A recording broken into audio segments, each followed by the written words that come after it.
বন্ধুরা, মায়ের ভালোবাসা কেউ ভাগ করতে পারে না, আর তার আশীর্বাদ ভগবানও কাটাতে পারে না।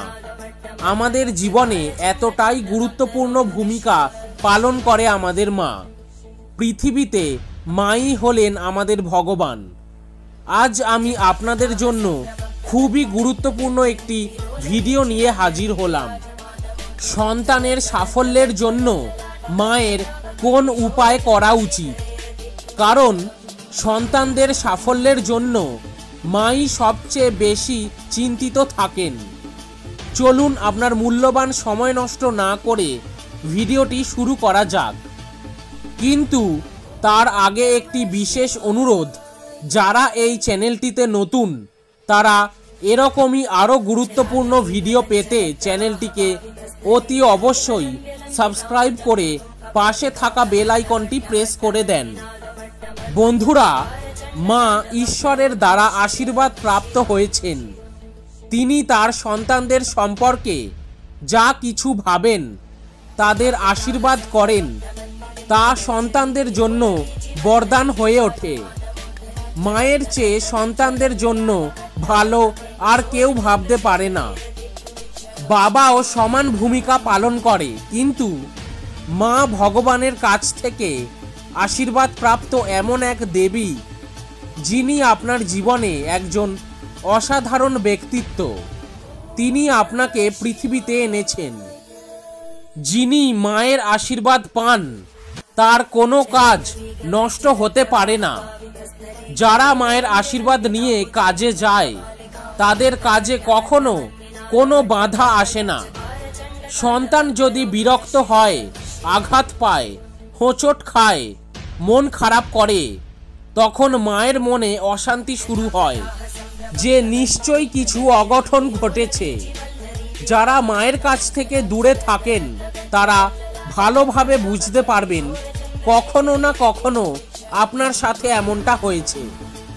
আপনি খুব সমস্যায় আছেন, আপনার মন অস্থির হয়ে উঠেছে, তখনই আপনি আপনার মায়ের কাছ থেকে ফোন পেয়েছেন। এমনটা নিশ্চয়ই আপনার সাথে ঘটেছে। এই জিনিসগুলো হলো ঈশ্বরের দ্বারা মাকে দেওয়া এক ঐশ্বরিক শক্তি।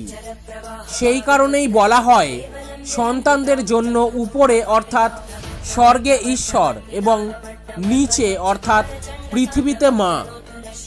মায়ের আশীর্বাদ এতটাই শক্তিশালী যে সন্তানদের যে কোনো সমস্যা, চাকরি, পড়াশোনা, বিজনেস, বিবাহ, রোগ ব্যাধি, মা পূজা পাঠের মাধ্যমে এই সব সমস্যার সমাধান করতে পারেন। আমার বলে বোঝানোর দরকার নেই যে মায়ের মধ্যে কতটা শক্তি রয়েছে। আপনি নিজেও মায়ের শক্তি সম্পর্কে জেনে থাকবেন। তাই বলা হয়, যাদের মা আছে তারা খুব ভাগ্যবান। যদি কোনো কারণে আপনার মা না থাকে, তাহলে নিজেকে দুঃখী মনে করবেন না।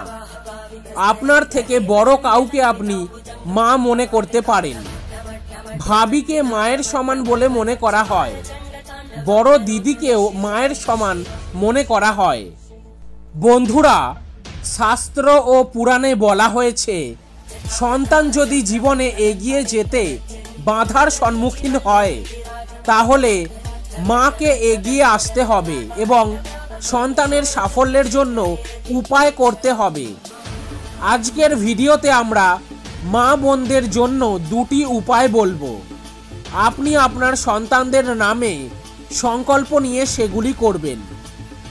আপনি আপনার সন্তানদের যে কাজটি করার জন্য সংকল্প নেবেন, সেই কাজটি অবশ্যই সম্পন্ন হবে। তো চলুন জেনে নেওয়া যাক, সন্তানের সাফল্যের জন্য মাকে কি কি উপায় করতে হবে। প্রথমত, যখনই দেখবেন আপনার সন্তান কোনো কাজে বারবার ব্যর্থ হচ্ছে, জীবনে উন্নতি করতে পারছে না, তখন আপনি মনে মনে সংকল্প নেবেন যে সন্তানের সাফল্যের জন্য আমাকে কিছু করতে হবে।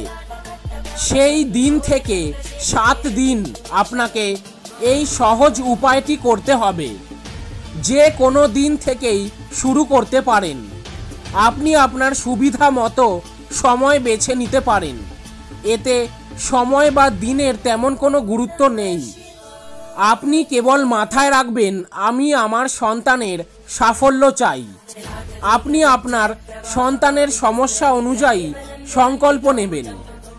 সন্তান যদি পড়াশোনায় ব্যর্থ হয়, সন্তান ভুল পথে যাচ্ছে, সন্তান আপনার উপদেশ মানছে না, সন্তান ব্যবসায় অগ্রগতি করতে পারছে না, সন্তান সব জায়গায় শুধু নিরাশ হচ্ছে, আপনার সন্তান পুত্র হোক বা কন্যা, অনেক সময় এমন হয় যে সন্তান কঠোর পরিশ্রম করেও সাফল্য পায় না, তারা ক্লান্ত হয়ে পড়ে। সন্তান দ্রুত ভেঙে পড়তে পারে, কিন্তু একজন মা তার সন্তান সফল না হওয়া পর্যন্ত ঈশ্বরের উপর ভরসা ছেড়ে যেতে পারে না। তাই মায়েদের জন্য প্রথম উপায় হলো, সন্তান যদি পড়াশোনা করে চাকরি না পায়, সন্তানের ব্যবসায় লোকসান হয়, সব কাজে বাধা আসে, আপনার কথা মানতে রাজি না হয় বা খারাপ সঙ্গ পেয়ে হঠাৎ করেই তার আচার আচরণ বদলাতে শুরু করে, সে অন্যের কথা মানতে শুরু করেছে এবং তার বাবা মা বা বড়দের সম্মান করছে না, এই সব সমস্যার সমাধানের জন্য আপনি সংকল্প নেবেন। সন্তানের নামে সংকল্প নিতে হবে। আমি আগেই বলেছি, যেদিন আপনি সংকল্প নেবেন আপনাকে কি করতে হবে মনোযোগ দিয়ে শুনুন।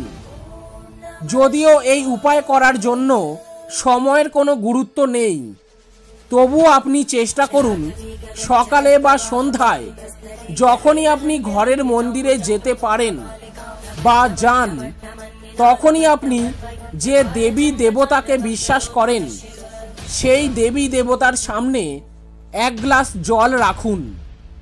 যেদিন আপনি সংকল্প নেবেন সেদিন আপনার ডান হাতে একটি সংকল্প সুতো বেঁধে নেবেন। গঙ্গা জল দিয়ে হাত শুদ্ধ করে, অর্থাৎ হাত ধুয়ে নেবেন। এরপর কিছুটা গঙ্গা জল ডান হাতে নেবেন, তাতে কয়েকটি চাল ও একটি লাল ফুল নিন। তারপর আপনি আপনার মুষ্টি বদ্ধ করুন এবং আপনার সন্তানের নামে সংকল্প নিন এবং আপনার মনস্কামনার কথা ঈশ্বরকে বলুন। এরপর আপনাকে একটি মন্ত্র বলতে হবে। মন্ত্র মানে এখানে কোনো নির্দিষ্ট মন্ত্র নেই। আপনি যে দেবী দেবতাকে বিশ্বাস করেন সেই দেবী দেবতার মন্ত্র জপ করতে হবে। ধরুন আপনি যদি মা লক্ষ্মীকে বিশ্বাস করেন, তাহলে মা লক্ষ্মীর মন্ত্র ওম মহালক্ষ্মী নমঃ জপ করতে হবে। আপনি যদি ভগবান গণেশকে বিশ্বাস করেন, তাহলে ওম গণপতয়ে নমঃ জপ করতে হবে।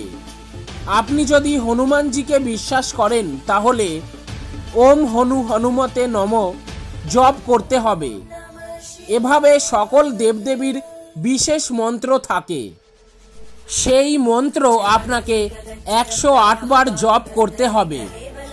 এমনও হতে পারে আপনি আপনার প্রিয় দেবী দেবতার মন্ত্র জানেন না, তাহলে হিন্দু ধর্মের সবচেয়ে শক্তিশালী মন্ত্রের মধ্যে অন্যতম হল গায়ত্রী মন্ত্র। এমন পরিস্থিতিতে আপনি গায়ত্রী মন্ত্র জপ করতে পারেন। তো এভাবে আপনি 108 বার জপ করুন। 108 বার জপ করার ফলে ভগবানের সামনে রাখা জল অভিমন্ত্রিত হয়ে যাবে। এরপর আপনি ভগবানকে প্রসাদ নিবেদন করুন এবং আপনার সংকল্পের কথা ভগবানকে বলুন। এরপর সেই জল আপনি আপনার সন্তানকে পান করান। মাত্র 7 দিন এই কাজটি করলেই চোখে পড়বে চমৎকার পরিবর্তন। সন্তানের ব্যবসা ভালো চলতে শুরু করবে, সন্তানের চাকরির সুযোগ আসবে, সন্তান আপনার কথা শুনতে শুরু করবে, সন্তানের সব কাজ ভালোভাবে সম্পন্ন হতে শুরু করবে। এতে কোনো তন্ত্র নেই, জাদুবিদ্যা নেই, এটি মা এবং সন্তানের ভালোবাসা। ঈশ্বরের কাছে প্রার্থনা করলেন এবং শিশুকে প্রসাদ দিলেন, তাতেই আপনার সন্তানের সব সমস্যা সমাধান হবে। এখন দ্বিতীয় উপায়টি জেনে নেওয়া যাক। দেখুন, অনেক সময় এমন হয় সন্তান ঋণে জড়িয়ে পড়ে এবং তাকে আর্থিক সমস্যায় পড়তে হয়। সন্তানের বিবাহে বাধা আসে বা তার বিবাহিত জীবনে সম্পর্কের মধ্যে ফাটল ধরে। এরকম পরিস্থিতিতে আপনাকে যা করতে হবে তা হলো আপনাকে এমন একটি ফল নিতে হবে যেন 7 দিন পর্যন্ত খারাপ না হয়, কারণ এই উপায়টিও আপনাকে 7 দিন ধরে করতে হবে। এমন পরিস্থিতিতে আপনি নারকেল নিতে পারেন। এরপর প্রথম উপায় যেভাবে বলেছিলাম সেভাবেই আপনাকে ঘরের মন্দিরে যেতে হবে, গঙ্গাজল দিয়ে হাত শুদ্ধ করতে হবে। তবে এবার আপনাকে জলের পাত্র রাখতে হবে না। এরপর আপনাকে আপনার ডান হাতে নারকেল নিতে হবে এবং তার উপর বাম হাত রাখতে হবে। এরপর আপনাকে শান্ত মনে ওম ওম ওম এভাবে 108 বার বলতে হবে। আপনি মনে মনে 108 বার গুনতে পারবেন না, তাই আপনি 7 মিনিট ধরে এভাবে করুন এবং নারকেলটি ঠাকুরের সামনে রেখে দিন এবং প্রার্থনা করুন, হে ঈশ্বর, আপনি আমার সন্তানের জীবন থেকে সব সমস্যা অবিলম্বে দূর করুন। মায়ের দ্বারা করা প্রার্থনা কখনো খালি যায় না। এভাবে 7 দিন করুন এবং 7ম দিনে এই নারকেল প্রসাদ হিসেবে আপনার সন্তানকে খাইয়ে দিন। এভাবে করলে নারকেলের মধ্যে দৈব শক্তি একত্রিত হবে, যার ফলে আপনার সন্তানের মধ্যে ইতিবাচক প্রভাব বাড়বে এবং তার জীবনে প্রতিটি সমস্যা একে একে দূরে সরে যাবে। যে মা বোনেরা সন্তানের পড়াশোনা নিয়ে খুব চিন্তিত আছেন, তাদের জন্য একটি উপায় বলছি, মনোযোগ দিয়ে শুনুন। যদি আপনার সন্তানের পড়াশোনায় আগ্রহ না থাকে এবং মনোযোগের অভাব থাকে, তাহলে আপনি তাকে প্রতিদিন গণপতির পূজা করতে উদ্বুদ্ধ করুন। বিশেষ করে বুধবার এই প্রতিকার করুন এবং গণপতিকে দূর্বা ও লাড্ডু অর্পণ করুন। আপনার সন্তানের ঘরে গণপতির একটি মূর্তি বা ছবি রাখুন। এটি অবশ্যই তাকে সাফল্য এনে দেবে। এছাড়াও শিশুর পড়াশোনার প্রতি আগ্রহ না থাকলে কর্পূর ও ফটকিরি স্টাডি রুমে রাখতে হবে। এই প্রতিকার করলে ছাত্রদের পড়াশোনার প্রতি মনোযোগ থাকে এবং সেই স্থানে নেতিবাচক শক্তিও চলে যায়। এছাড়াও শিশুদের বইয়ের ভিতরে ময়ূরের পালক রাখলে তাদের একাগ্রতা বাড়বে। এর পাশাপাশি শিশুর স্টাডি রুমে ময়ূরের পালক লাগান, যাতে শিশুর মন ঠিকমতো পড়াশোনায় নিবদ্ধ থাকে। জ্যোতিষশাস্ত্র অনুসারে ময়ূরের পালকের যে কোনো জায়গা থেকে নেতিবাচক শক্তি দূর করার ক্ষমতা রয়েছে। ময়ূরের পালকের শুভ প্রভাব তাদের একাগ্রতা এবং মনে রাখার ক্ষমতা বৃদ্ধি করবে। পরীক্ষায় কাঙ্ক্ষিত সাফল্য পেতে পরীক্ষার জন্য বাড়ি থেকে বের হওয়ার আগে দই ও চিনি খাওয়ান। এছাড়াও যদি শিশু খুব পরিশ্রম করে কিন্তু সফলতা না পায়, তাহলে তাকে নিয়মিত সূর্যকে অর্ঘ্য দিতে বলুন। জলের পাত্রে লাল ফুল, আবির এবং অক্ষত রাখুন এবং ওম সূর্যায় নমঃ জপ করতে বলুন। এই প্রতিকার করলে ভগবান সূর্যের কৃপায় তারা জীবনের প্রতিটি ক্ষেত্রেই সাফল্য পায়। তো বন্ধুরা, সন্তানের সাফল্যের জন্য উপায়গুলির মধ্যে যে কোনো একটি উপায় অবশ্যই চেষ্টা করুন। ভগবান শিব শঙ্কর ভোলানাথের আশীর্বাদে আপনার সন্তানের জীবন থেকে সব সমস্যা চিরতরে দূর হয়ে যাবে। বন্ধুরা, আজকের ভিডিওটি এখানেই শেষ করছি। দেখা হবে পরের ভিডিওতে।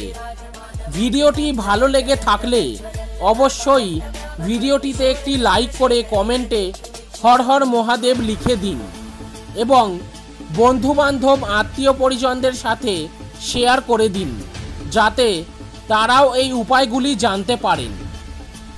এবং এরকমই আরও গুরুত্বপূর্ণ ভিডিও পেতে চ্যানেলটিকে অতি অবশ্যই সাবস্ক্রাইব করে পাশে থাকা বেল আইকনটি প্রেস করে দেন। ভালো থাকবেন, সুস্থ থাকবেন, মনের বশে নয়, মনকে নিজের বশে রাখবেন।